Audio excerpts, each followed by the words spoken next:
Ju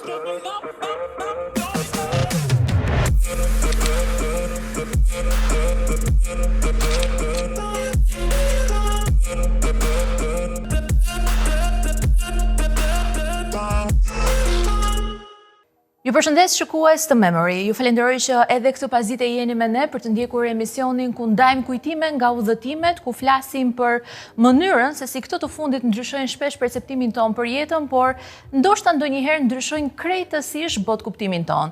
Sot do të kemi një edicion disi special të Memories për shkak sepse kam kënaqësinë të kem të ftuar në studio një ekspert të turizmit, një individ i cili në shumë vite jetë ka eksperimentuar në kaq shumë fusha të ndryshme, por kryesisht në industrinë e turizmit, atë për të cilën ne flasim dhe e lakmojmë kaq shumë. Ndaj do doja që t'ju uroja mirëseardhjen zotit Jose Pinto në studio. Mr. Jose, thank you, and it's a very nice pleasure having you at the studio. It's my pleasure, and thank you very much for giving me this opportunity. Nice to meet you. You are very well known for your contribution to the tourism industry, so I would like to know more about your experience in this field. It's quite lengthy, but I will cut it up because it's 45 years. This year is already 50.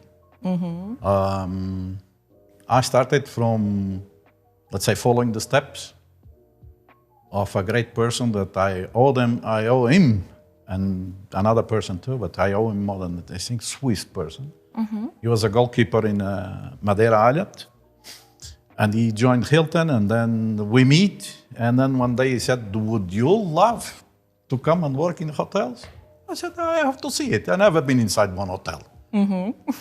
So he took me up to Hilton. I saw it. The following weekend he came to the house, and it's typical in Madeira to make barbecues and things like that. I'm talking about Madeira Island. Okay. So we made a nice barbecue, we brought some other people and so on, and he said, "Listen, just a secret, I'm not going to stay here. I'm going to move to Sheraton." Okay. I said, "What do you mean?" He said, No, I will let you know." A year passed and so on, and one day he came and he said, "I'm ready. When do you want to come and see this beautiful hotel?" I said, "But what is it?" The island is so small, and I did not know. Very luxurious brand, by the way, Hilton, sure, Sheraton. sure, but I did not know. He said, "I will take you, let's go."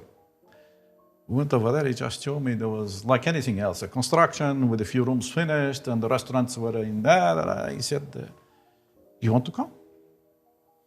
Let me think. I mean, I'm working for a company that belongs to somebody from my family that wanted to see me as a replacement.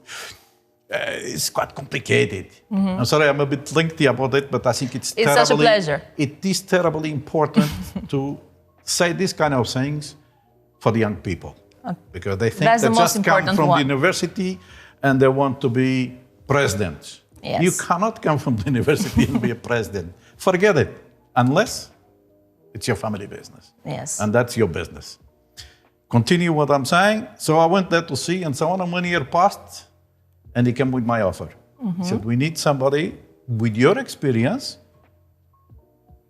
to start working, receiving all what's going to be inside the hotel. I mean, bed, toilets, paper, food, beverage." It didn't look so big for me.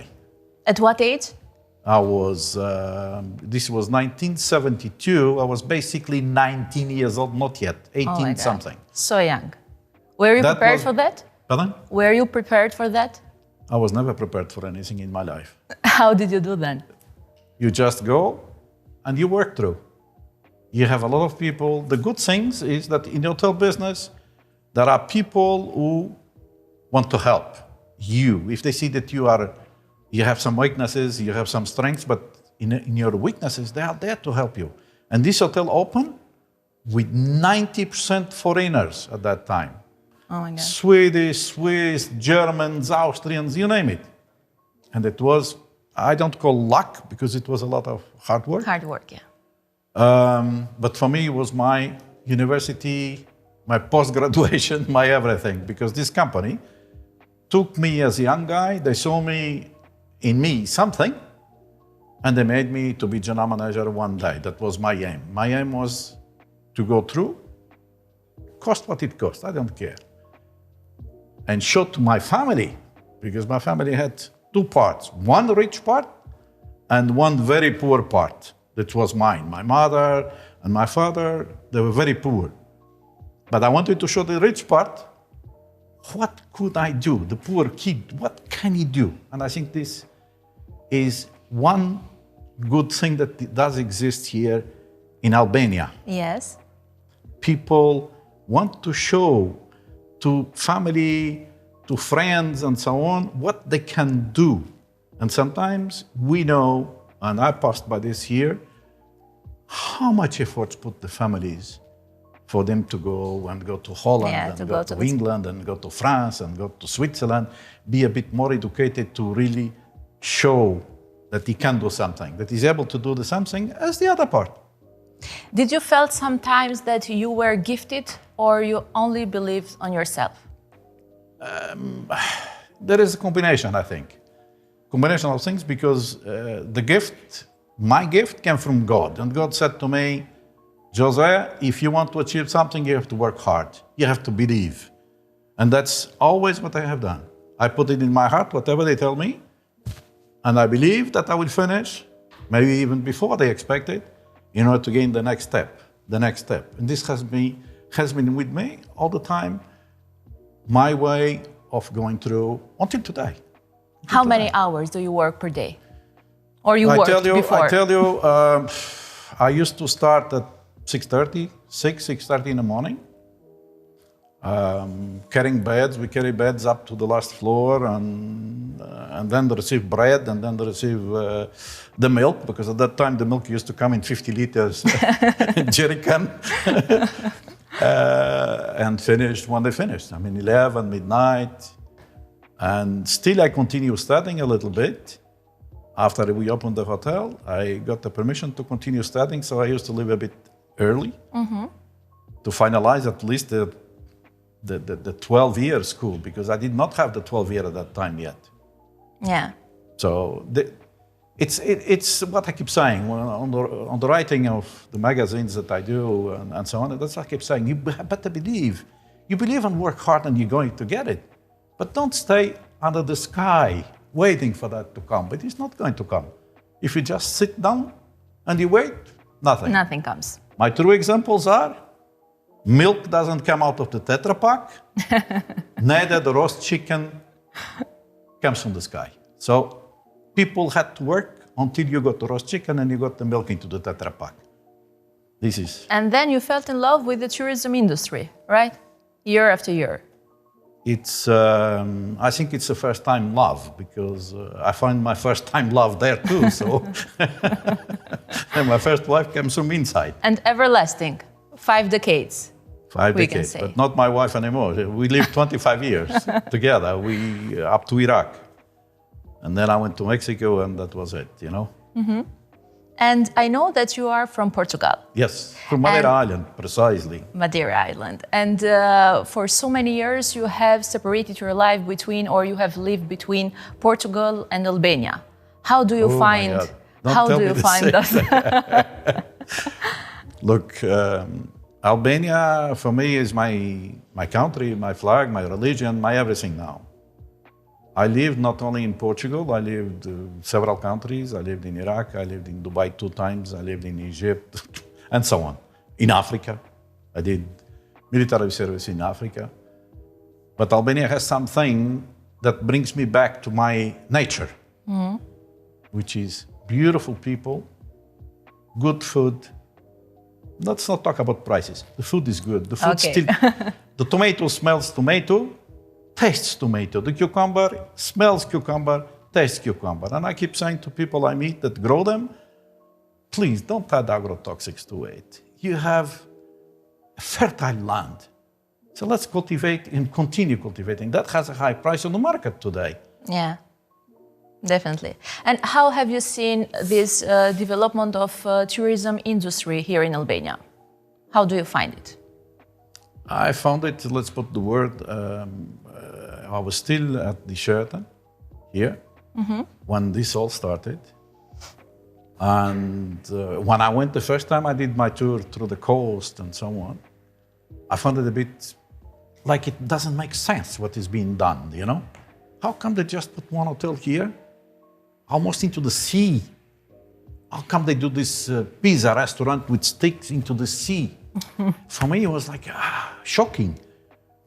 In a good way or in a bad way? In a bad way, In a bad way. Coming from developments, from zero, Yeah. that never was accepted by no one. They build it today, the sticks, but maybe tomorrow they arrive there are no sticks and nothing left.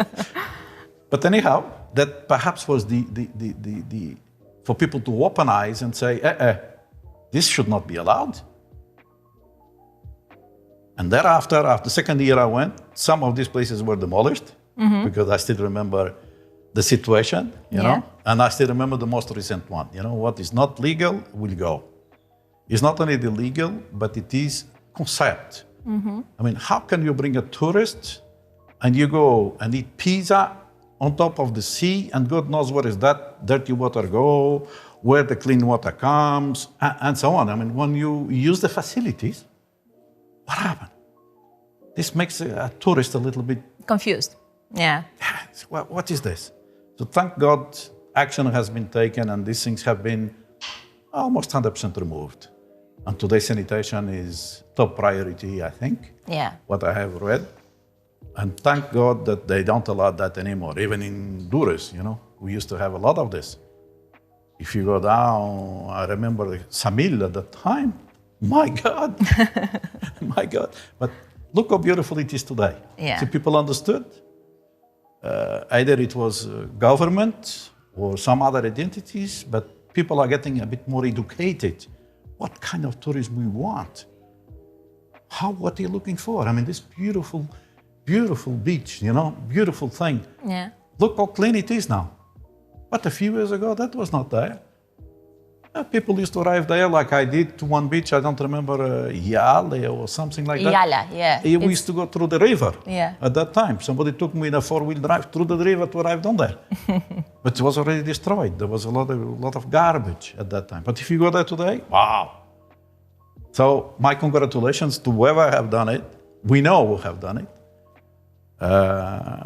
And what do you think we can do better? Since we are developing year after year.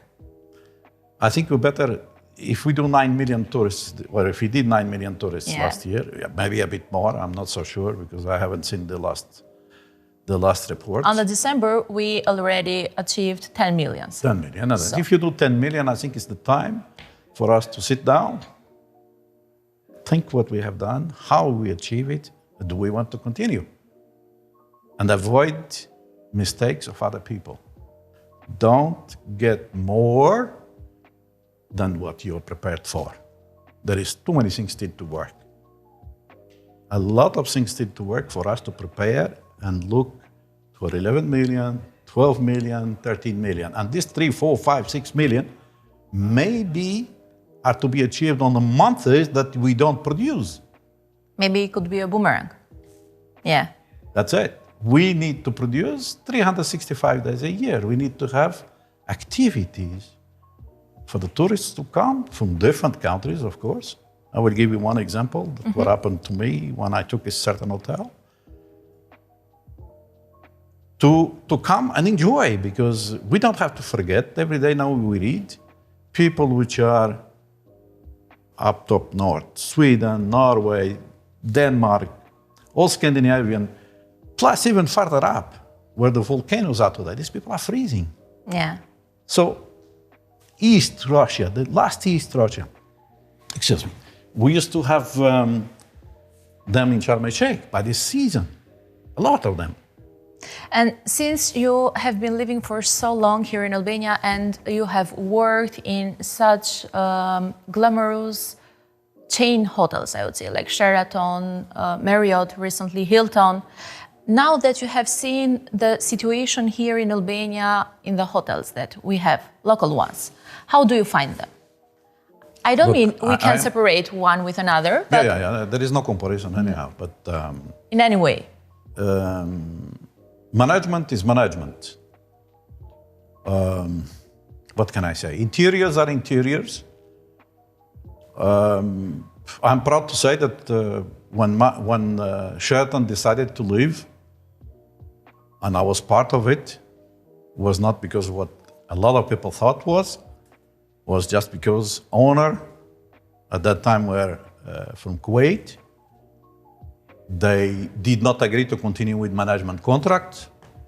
Marriott was the running company already of Sheraton. I mean, Marriott acquired Sheraton and the other 29 chains of the company. And they said, no, we need to go through management contract and no franchise.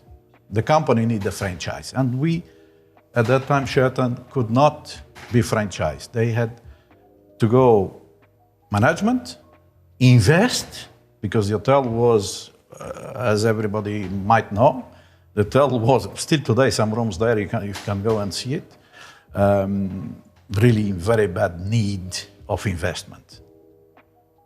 And that's why they went. And I was proud that before that happened, one day when they demolished the stadium,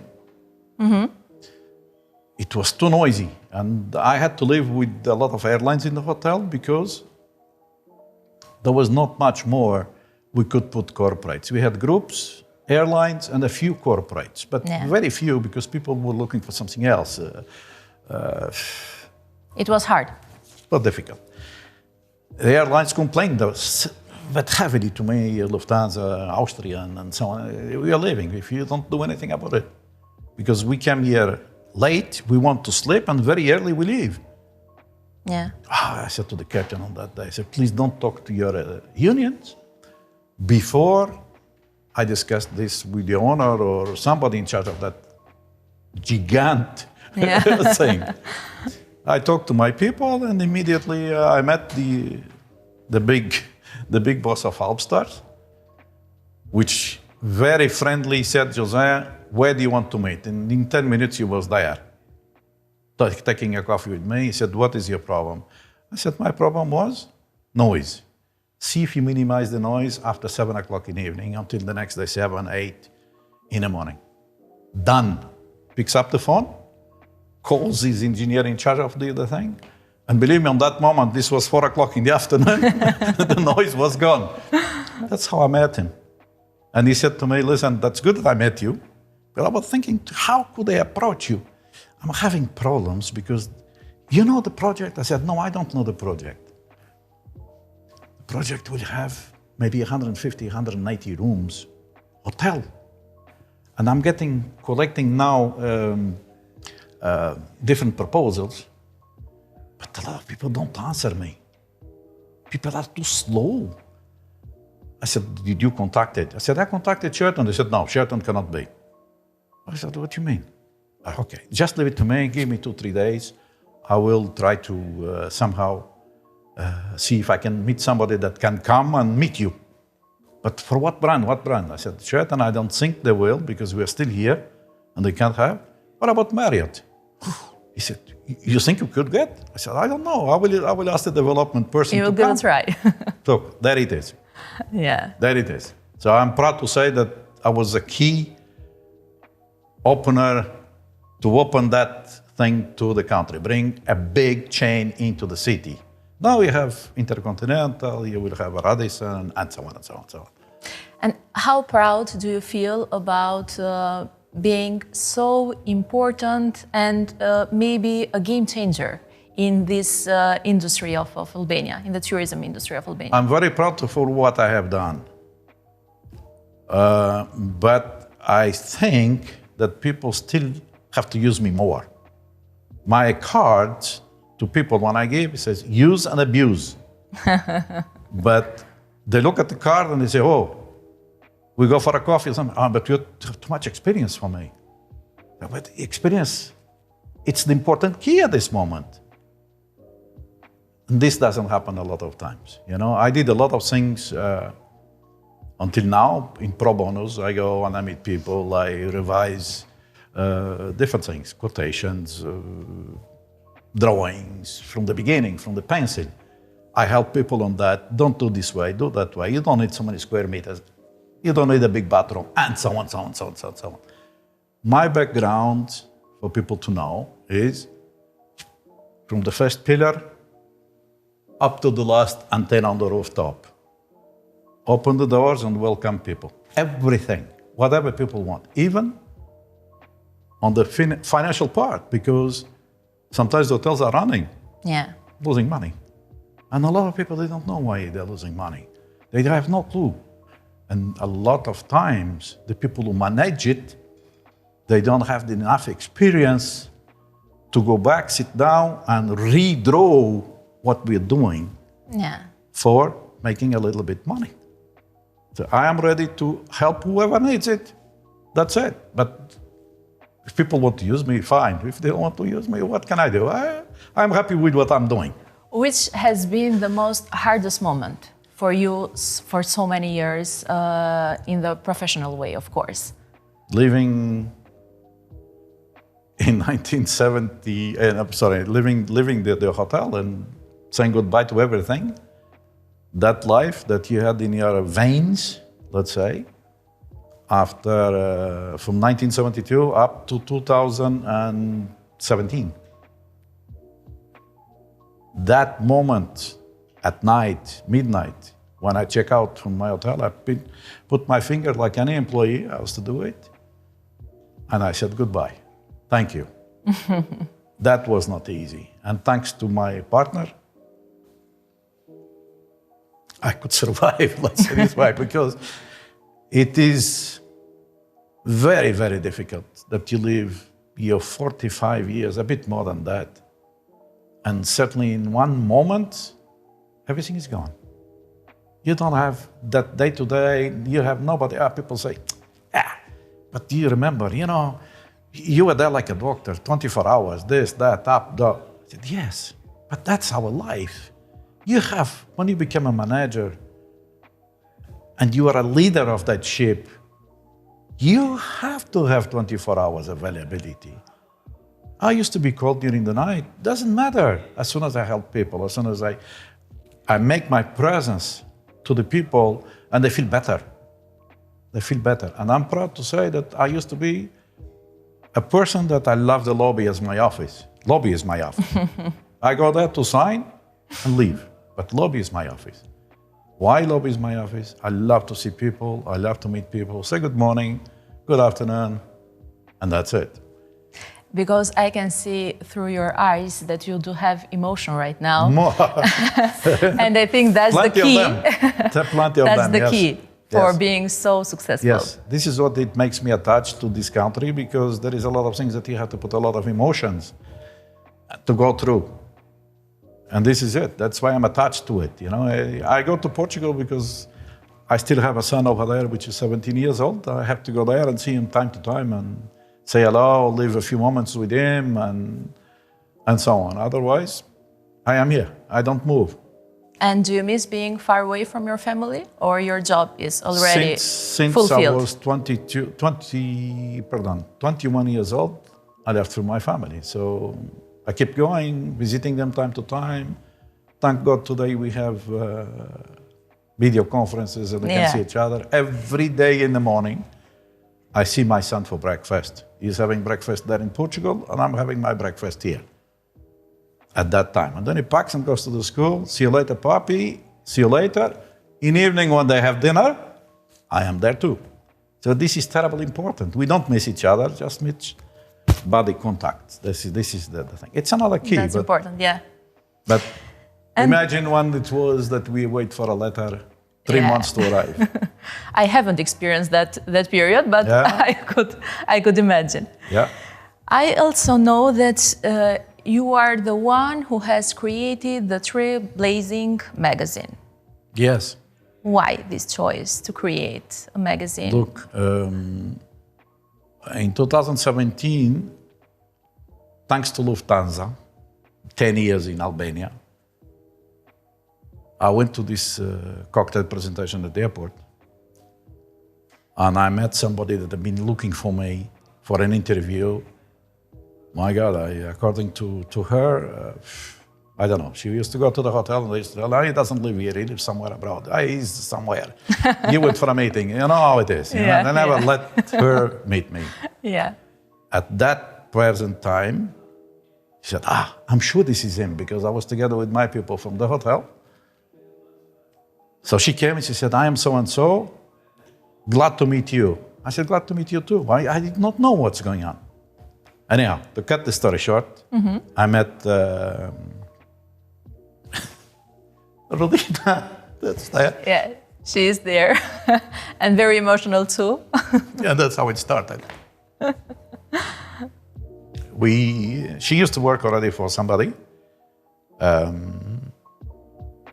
with a magazine and then work with another magazine. I contributed because I retired, and I contributed as well with some writings and a few things about hotels and about administrations and so on.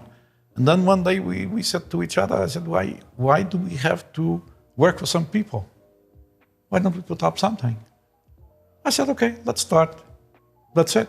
She left from that job. In 3 months, we put up the first issue. With interviews to people, with interviews to me, people I know, and so on. And that's how it is today. You know, it's a very, very versatile magazine. We try all the times to bring the outside into Albania and from Albania to out. So whatever we can grasp from here that is good, that is proper, that can show Albania, not what the other media says, not what the other newspaper and so on says. We do. We do that through different ways. I mean, it's not printed, the magazine, thank God. You know, we don't print because it's a lot of money.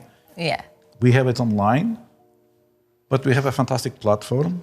We achieve already approximately at this time 60,000 viewers, plus the ones we do locally, via email, via our social media, and so on. And we, just not even a year ago, we created the other part that we see that the country as well needs, which is the architecture and design. There is now two.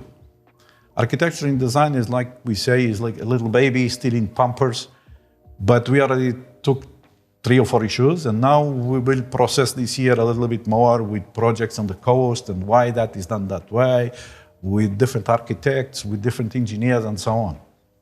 During our interview, so many times I have noticed that you are so grateful, which I adore this kind of thing to human beings because it's so important. And I don't know if you have cultivated this kind of attitude during the years, or you think it's born with you? That these things that you don't get throughout the years on the street or in your works or university or school comes from the house. It's mother, father, grandmother. These are the ones who teach you these kind of things, of being humble, of being nice to people, or appreciate what you have, because most of the times today, nobody appreciates what they have. They want always to have what the other one have. And that's why the wars, conflicts, and so on start, is because people want to know and want to have, sometimes even without paying, without any efforts, what the other one has. And that is no good.